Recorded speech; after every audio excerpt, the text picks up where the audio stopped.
आपकी उम्र और आपकी तनख्वाह के हिसाब से आपकी म्यूचुअल फंड की स्ट्रेटेजी क्या होनी चाहिए, वो कौन से 3 चीजें हैं जो हर एक म्यूचुअल फंड खरीदने से पहले आपको पता होना चाहिए। और इस वीडियो में एक लाइव डेमो दूंगा कि म्यूचुअल फंड में कैसे इन्वेस्ट करते हैं, एक लमसम अमाउंट एसआईपी कैसे शुरू करते हैं और एक स्टेप अप एसआईपी कैसे शुरू करते हैं। आइए शुरू करते हैं। तो आपकी जो इन्वेस्टमेंट स्ट्रेटेजी होती है वो आपकी उम्र और आपकी इनकम के अनुसार बदलनी चाहिए। जाहिर सी बात है, 20s में आप ज्यादा रिस्क ले सकते हैं, 40s में नहीं ले सकते, 3 लाख की सैलरी में कम इन्वेस्ट कर सकते हैं, 9 लाख में ज्यादा इन्वेस्ट कर सकते हैं। एंड उसके चलते your mutual fund strategy should also change.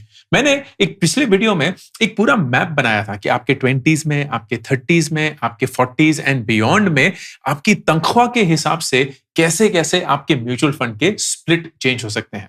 3 mutual fund मेरे हिसाब से हर एक इंसान के लिए काफी होते हैं। आप उसमें बहुत ज्यादा और डाल सकते हैं, लेकिन वो आपकी इच्छा है। एक निफ्टी 50 म्यूचुअल फंड या एक लार्ज कैप म्यूचुअल फंड। ये वो म्यूचुअल फंड है जो बड़ी साइज कंपनीज में इन्वेस्ट करता है। Nifty 50 for example is a great mutual fund to invest in. Bharat की टॉप 50 कंपनीज, वही रिलायंस, वही विप्रो, वही टीसीएस, वही एचडीएफसी, वही सारे यूजुअल सस्पेक्ट्स, उसमें आप इन्वेस्ट कर रहे हैं। स्टेबल कंपनीज हैं, बहुत बड़ी साइज की हैं, बहुत ज्यादा उतार चढ़ाव नहीं होता है, and you get a consistent rate of return over a long period of time, 12 से 13%। Mid cap index is middle sized companies में इन्वेस्ट करना। ये करीब 100 के नंबर में होती है, मतलब 100 companies that are invested in. इसमें रिस्क बहुत ज्यादा है क्योंकि छोटी कंपनियां हैं तो उतार चढ़ाव ज्यादा होगा, लेकिन again over a long period of time it gives better returns और has given better returns than the Nifty 50। और फिर सबसे ज्यादा risky mutual fund is the small cap index. करीब 250 कंपनियां, बहुत छोटे साइज की, बहुत ज्यादा रिस्क, बहुत ज्यादा रिस्क। इसीलिए जैसे जैसे आपकी उम्र बढ़ेगी इसका प्रोपोर्शन कम होगा, जैसे जैसे आपकी इनकम कम, या जैसे जैसे नहीं, अगर आपकी इनकम कम होगी तो इसमें हम कम इन्वेस्ट करेंगे। क्यों?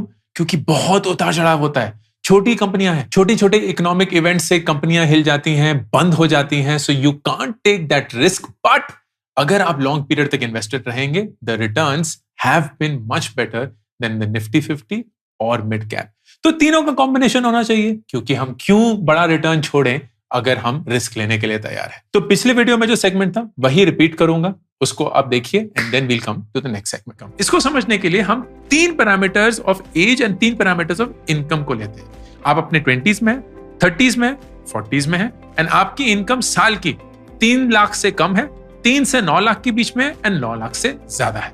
इन 9 ऑप्शंस को इवैल्यूएट करने की कोशिश करते हैं। तो अगर आप अपनी 20s में हैं, जो आपका टोटल महीने का इन्वेस्टमेंट है, उसमें 75% मोटा मोटा आप इक्विटी में इन्वेस्ट करेंगे अगर आपकी तनख्वाह 3 लाख से कम है।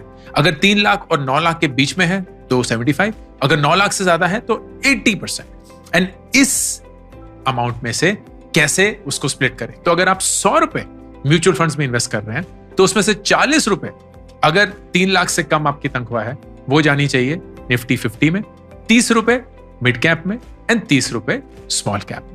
अगर आपकी तनख्वाह 3 से 9 लाख रुपए है तो आप थोड़ा सा रिस्क ज्यादा ले सकते हैं, मतलब आप स्मॉल कैप की तरफ थोड़ा ज्यादा एंड निफ्टी 50 में थोड़ा सा कम जा सकते हैं। तो वही 100 रुपए अब आप 30 रुपए, 40 रुपए और 30 रुपए के रेशियो में बांटेंगे, मतलब 30, 40 एंड 30%। एंड अगर आपकी तनख्वाह 9 लाख से ज्यादा है एंड आप अपने 20s में ही है तो आपके पास रिस्क लेने के लिए काफी ज्यादा एपेटाइट हो सकता है।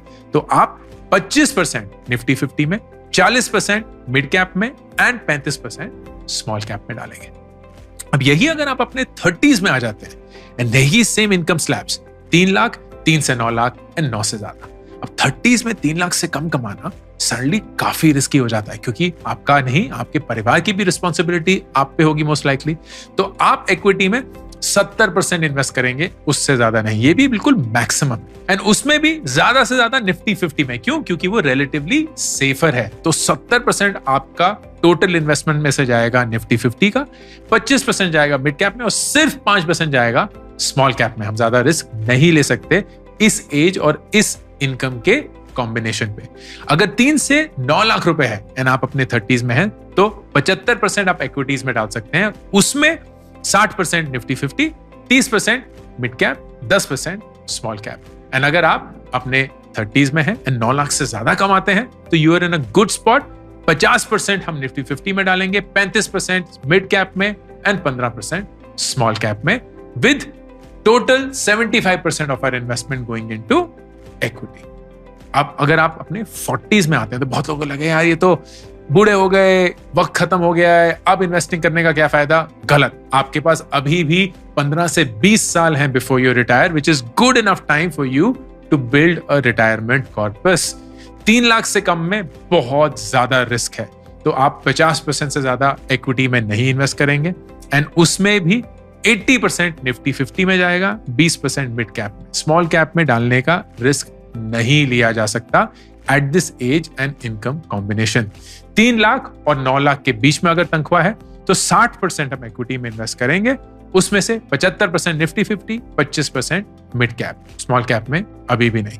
एंड अगर आप 40 साल के हैं एंड 9 लाख से ज्यादा कमाते हैं तो 70% इक्विटी में, उसमें भी 70% Nifty 50 and 30% mid cap, small cap में हम इन्वेस्ट नहीं करेंगे। This could be a guiding principal basis your age and your income. देख लिया, चलिए वापस। अब किसी भी म्यूचुअल फंड को, चाहे वो निफ्टी 50 हो, मिड कैप हो, स्मॉल कैप हो, या कोई और म्यूचुअल फंड जो आप सिलेक्ट करना चाहते हैं, उसको सिलेक्ट करने का तरीका क्या होता है। आप तरीके बहुत सारे हो सकते हैं, लेकिन 3 चीजें जो मैं हर म्यूचुअल फंड को सिलेक्ट करने से पहले देखता हूं। Number 1, expense ratio. ये क्या है? ये वो खर्चा है जो आप म्यूचुअल फंड को दे रहे हैं फॉर डूइंग देयर जॉब, क्योंकि वो खैरात में तो काम नहीं कर रहे हैं, उनको भी अपना धंधा चलाना है। तो एक्सपेंस रेशियो इज कि आपकी इन्वेस्टमेंट का कितना % वो अपने खर्चे पानी के लिए रखते हैं and the rest is invested.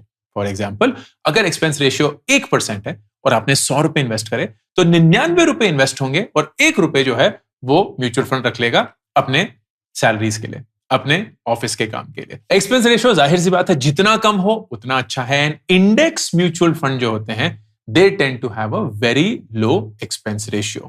क्यों? क्योंकि इंडेक्स में कोट एंड कोट ज्यादा काम नहीं करना पड़ता। अगर आप एक निफ्टी 50 का म्यूचुअल फंड ले रहे हैं तो उसके जो म्यूचुअल फंड मैनेजर हैं उन्हें पता है कि यही 50 कंपनीज में इन्वेस्ट करना है, इसी वेट में इन्वेस्ट करना है, तो उनको अपना ज्यादा रिसर्च वगैरह नहीं करना पड़ता and that's why their cost can be much lower. लेकिन अगर आप कोई ऐसा म्यूचुअल फंड खरीदते हैं which is very exclusive, which is driven by a lot of research, चाहे वो पराग पारेख की म्यूचुअल फंड हो गए या कोई और स्पेसिफिक थीमेटिक म्यूचुअल फंड हो गया, कोई ग्रोथ म्यूचुअल फंड है, कोई बैंकिंग म्यूचुअल फंड है, कोई फार्मा म्यूचुअल फंड है, व्हाटएवर द केसेस, वहां म्यूचुअल फंड मैनेजर को मेहनत करनी पड़ेगी कि कौन से स्टॉक खरीदें, कितने खरीदें, कौन से बेचें, कितने बेचें, फलाना ढमका, and that's why their cost will be higher, क्योंकि टीम खड़ी करनी पड़ेगी ये सब चीजों के लिए, and the expense ratio will also be high. तो एक्सपेंस रेशियो जितना लो रहे उतना अच्छा है, but of course that's not the only criteria. तो criteria number 2, exit load. Exit load क्या होता है? म्यूचुअल फंड बोलता है कि यार आपने आज इन्वेस्ट कर दिया, अब आप 1 महीने बाद बेचना चाहते हैं, इसके लिए ना आपको पेनल्टी देनी पड़ेगी। आप जब भी बेचेंगे ना आपको कोई पेनल्टी देनी पड़ेगी up to a certain amount. So usually mutual funds 1 साल तक कोई एग्जिट लोड रखते हैं, लेकिन उसके बाद इट्स मोस्टली फ्री। कुछ म्यूचुअल फंड हैं जो हमेशा के लिए एग्जिट लोड रखते हैं, कुछ म्यूचुअल फंड हैं जो 2 साल के लिए रखते हैं, और कुछ म्यूचुअल फंड हैं जो बिल्कुल भी एग्जिट लोड नहीं रखते हैं। So you will have to figure this part out as well कि म्यूचुअल फंड जब मैं बेच रहा हूंगा तब मुझे कितना % ऑफ माय टोटल इन्वेस्टमेंट देना पड़ेगा एज एग्जिट लोड या penalty to sell the mutual fund. And तीसरा, जाहिर सी बात है, परफॉर्मेंस। हिस्टोरिकल परफॉर्मेंस देखना होगा, सिर्फ 1 साल का मत देखिएगा, बहुत बेवकूफी है। आप तो 10, 15, 20 साल तक इन्वेस्ट करने आए हैं, आप तो 10, 15, 20 साल तक इन्वेस्ट करने के लिए आए हैं। फिर से बोलूंगा, आप तो 10, 15, 20 साल तक इन्वेस्ट करने के लिए आए हैं, तो इसके लिए 1 साल, 2 साल, 3 साल के रिटर्न देख के ये मजे नहीं लेते। वैसे भी 2024 में पिछले 3, 4, 5 साल में हर एक म्यूचुअल फंड ने छक्के चौके मारे हैं। किसी ने कुछ ज्यादा ऐसा, मतलब मार्केट ही इतनी बड़ी हुई थी कि हर एक इंसान बनाया जा रहा था। इट इज वेरी इंपॉर्टेंट कि आप जितना एक लंबा ड्यूरेशन देख पाए हिस्टोरिकल परफॉर्मेंस का उतना देखें, एंड मेक श्योर दैट जो ग्राफ बन रहा है ना, that is something you are comfortable with. अब ये तो चीजें हो गई म्यूचुअल फंड की स्ट्रेटेजी क्या होगी, तनख्वाह के हिसाब से, उम्र के हिसाब से, कैसे म्यूचुअल फंड को सिलेक्ट किया जाए।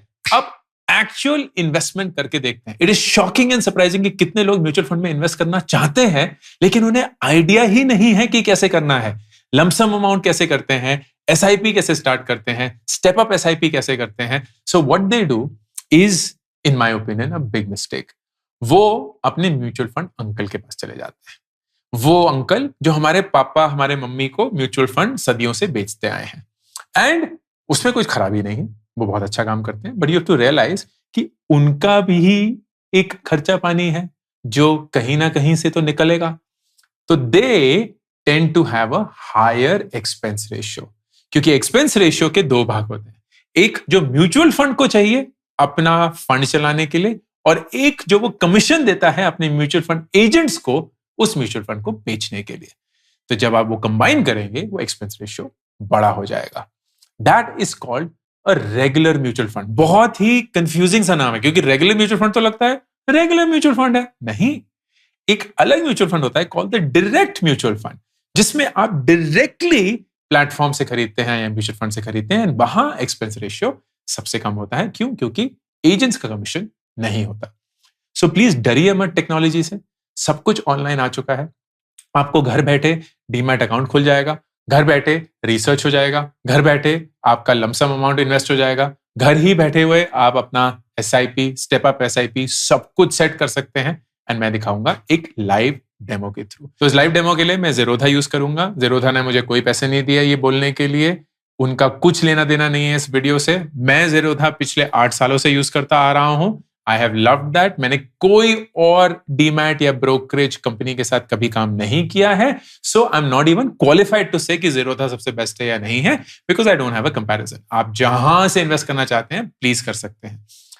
पिन्ड कमेंट और डिस्क्रिप्शन में एक लिंक है, अगर आप उस लिंक को क्लिक करेंगे you will land up at this link zerodha.com/open-account C = ZMPHCY। ये जो ZMPH या ZMPHCY है, ये मेरा अफिलिएट आईडी है। इसका मतलब अगर आप इस लिंक के थ्रू Zerodha का कोई भी अकाउंट खोलते हैं तो आपके ब्रोकरेज इनकम जो Zerodha कमाता है उसका एक शेयर मुझे मिलता है। आपके खर्चे बिल्कुल नहीं बदलते, आपके एक्सपेंसेस में कोई बदलाव नहीं आता। Only I earn some money from Zerodha's affiliate network। ये पूरे का पूरा पैसा उन बच्चों की पढ़ाई में जाता है जो खुद अपनी पढ़ाई अफोर्ड नहीं कर सकते।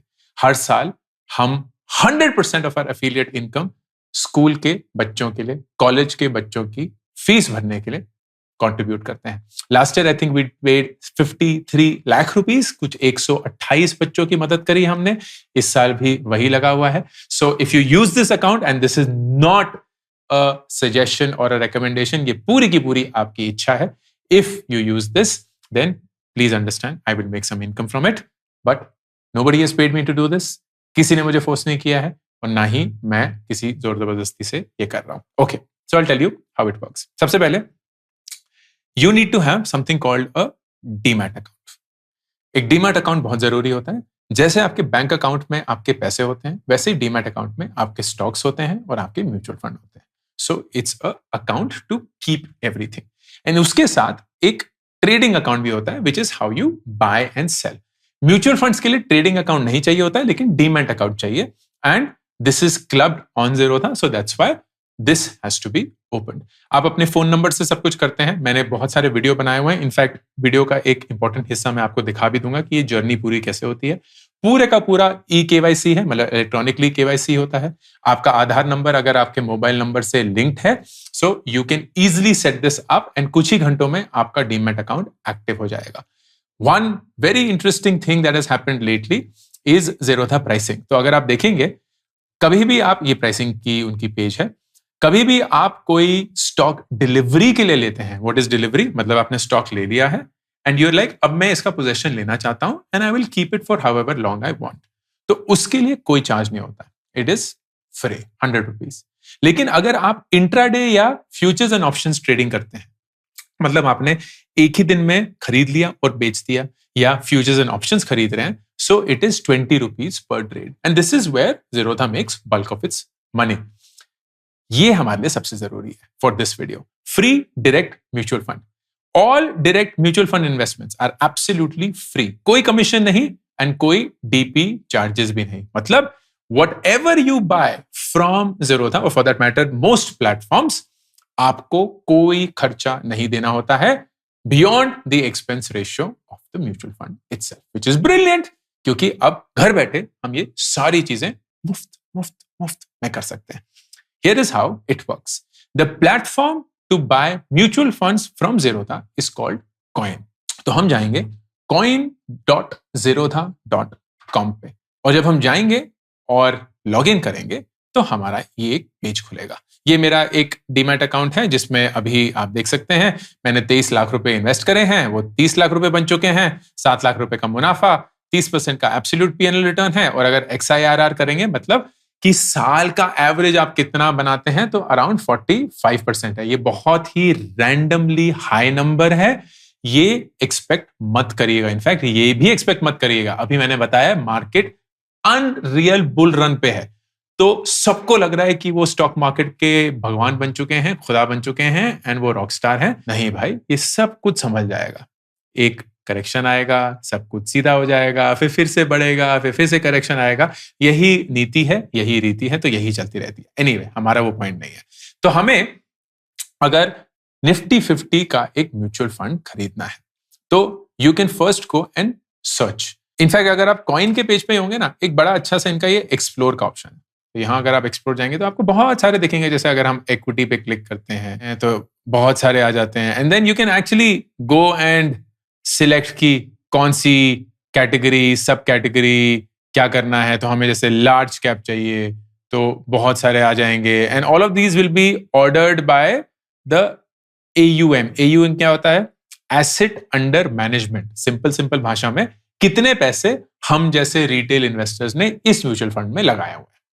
That's the long and short of it. तो ICICI प्रूडेंशियल का जो ब्लू चिप है, बाय द वे जो इस वीडियो में मैं म्यूचुअल फंड के नाम लूंगा उनका कोई लेना देना नहीं है मेरे साथ, कुछ भी नहीं. ना उन्होंने पैसे दिए हैं, ना उन्हें पता है कि ये वीडियो बन रहा है, कुछ नहीं है. तो प्लीज मुझे ये मत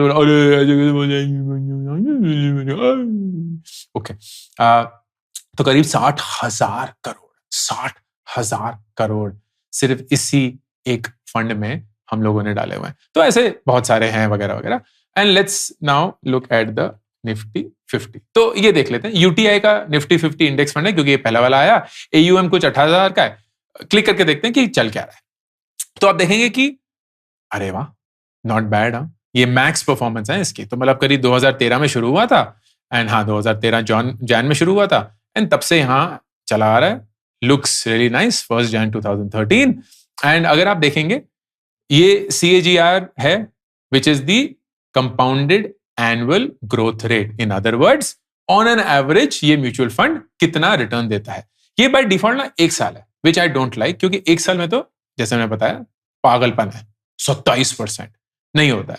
5 साल में जाएंगे, ये भी पागलपन है. If I genuinely tell you, 18% भी बहुत ज्यादा है. एक Nifty 50 over a 10, 15, 20 year period 12 से 13% दे दे तो बहुत ही अच्छा रिटर्न है, क्योंकि रिस्क ज्यादा नहीं है. यू विल सी कि ये जो उतार चढ़ाव है ना, ये बहुत नॉर्मल है स्टॉक मार्केट के लिए. इसको ही अगर आप एक स्मॉल कैप के साथ कंपेयर करेंगे तो पागलों जैसा उतार चढ़ाव होगा, because it is extremely risky. Anyway, minimum investment 1,000 रुपए है. एग्जिट लोड कुछ नहीं है, right? So that is very interesting. Exit load is a fees charge by AMCs, जो कि हमारे म्यूचुअल फंड्स चलाते हैं. तो इसका 0 है, which is great. Expense ratio जो है वो भी बहुत कम है, 0.18% ही है. तो मतलब अगर आप 100 रुपए इन्वेस्ट करेंगे तो 99.82 रुपीज जो है वो इन्वेस्ट होंगे, और बाकी जो 18 पैसे हैं वो म्यूचुअल फंड रखेगा अपने खर्चे पाने के लिए, विच इज ग्रेट.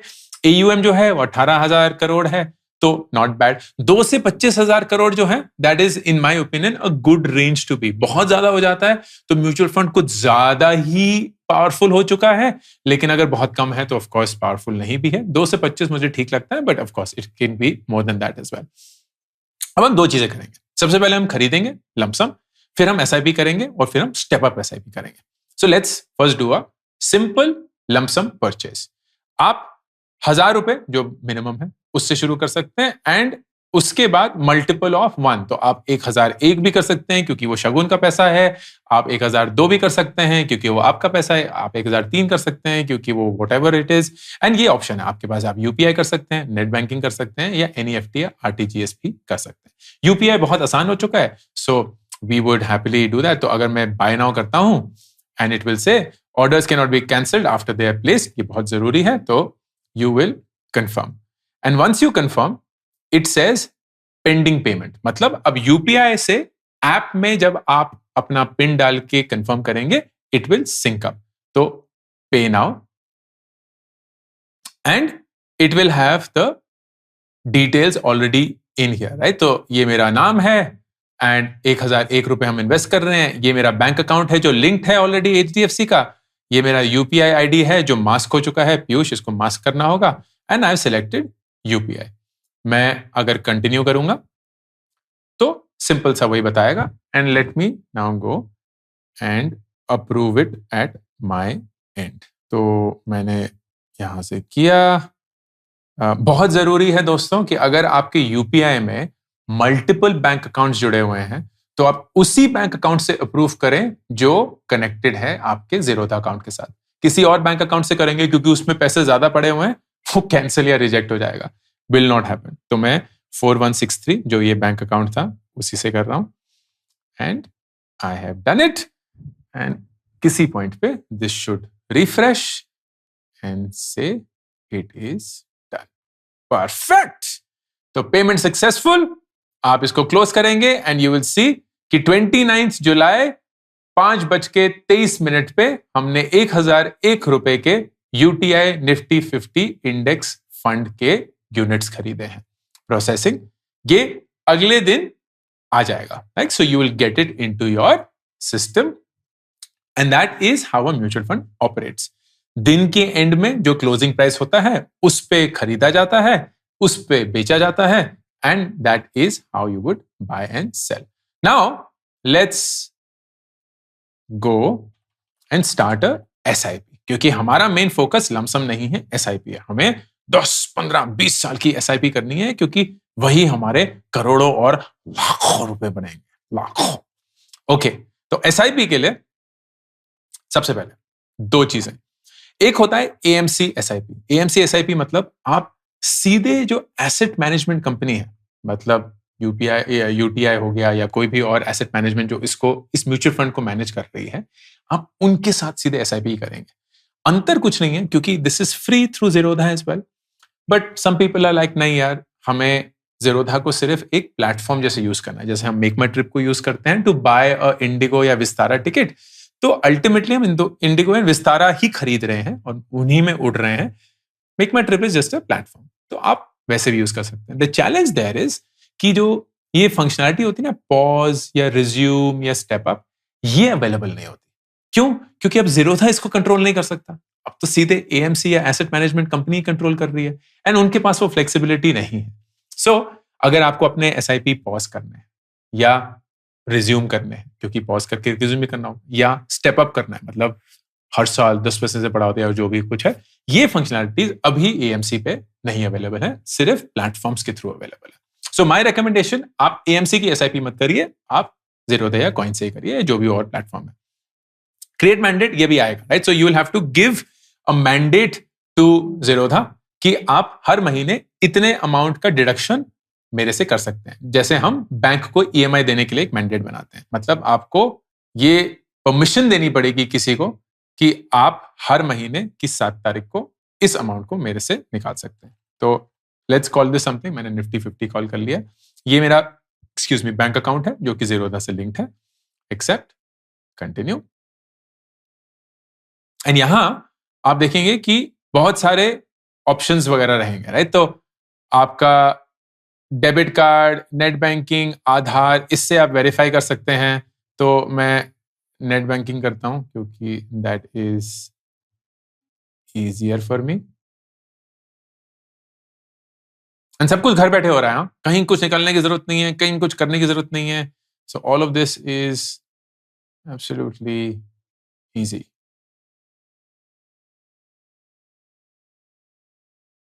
तो देख लीजिए एक बार.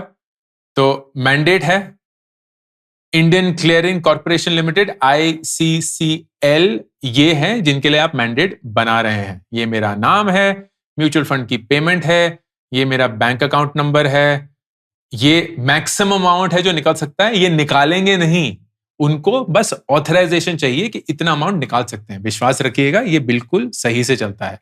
रेकरिंग है, आपकी एक्सपायरी डेट जो है वो 2064 तक है, तो ऐसा भी नहीं है कि आपको हर साल जाके इसको रिन्यू करना पड़ेगा या कुछ भी। And we will say submit. फिर आप, क्योंकि आपने नेट बैंकिंग चूज करा, इसके अंदर घुस के अपना मैंडेट तैयार करेंगे। तो ये हुआ।